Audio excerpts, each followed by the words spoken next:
ఈ ప్రపంచము యొక్క మనుషులందరి కోరికలను తీర్చగలిగే సమృద్ధి నింపబడి ఉన్నటువంటిది.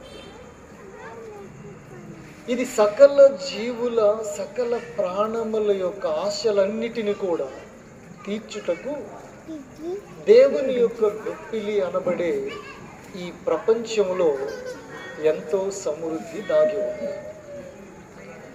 దేవుని గుప్పిలి క్రింద ఎంత సమృద్ధి దాగి ఉందంటే సర్వ ప్రపంచము యొక్క మానవాళికే కాదు కానీ ప్రపంచములో ఉన్నటువంటి సకల జీవుల యొక్క ఆశలను, వాటి యొక్క ఆకలిని ఆయన తీర్చగలిగేవాడు.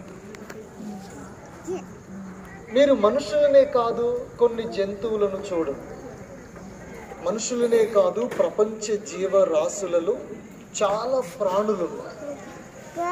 ఎప్పుడైనా మీరు అడవిలోనికి వెళ్ళి మృగాలకి ఆహారాన్ని పెట్టారా? పెట్టగలమా మనం? అసలు ఎన్ని మృగాలు ఉంటాయి అడవిలో ఎన్ని జంతువులు ఉంటాయి, అడవిలో ఎన్ని క్రూరమైనటువంటి జీవము ఉంటుంది.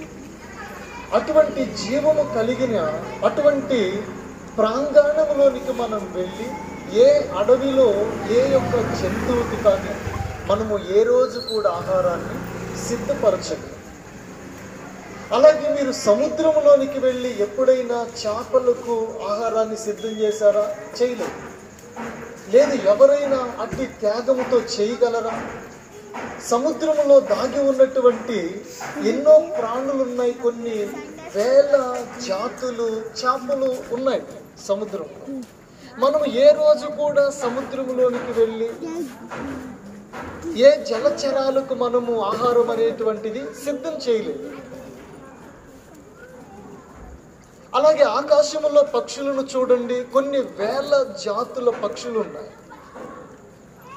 ఏ ఆకాశ పక్షికి కానీ మనకు కనబడేటువంటి ఏ జీవానికి కానీ మనము ఎప్పుడు కూడా ఆహారమును సిద్ధం చేయలేదు.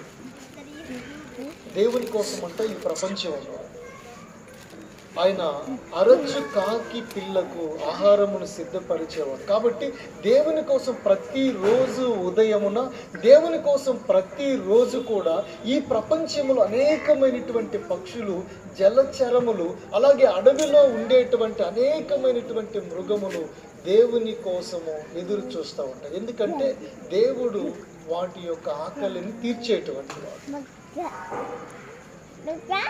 ఆయన ఈ ప్రపంచంలో సకల జీవ మానవాళికే కాదు కానీ ప్రపంచంలో దాగి ఉన్నటువంటి ఆకాశ పక్షులకు, అలాగే సముద్రము యొక్క అడుగు భాగములో ఉన్నటువంటి జలచరములకు, అలాగే అడవిలో ఉండేటువంటి అనేకమైన మృగములకు ఆయన ఆహారము సిద్ధపరిచేటువంటి వాడు.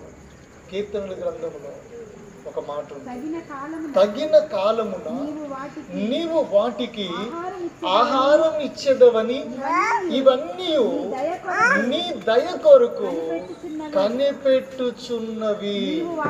నీవు వాటికి పెట్టినవి అవి కూర్చుకొనును, నీవు గుప్పిలి విప్పగా అవి మంచి వాటిని తిని తృప్తి పరచబడును.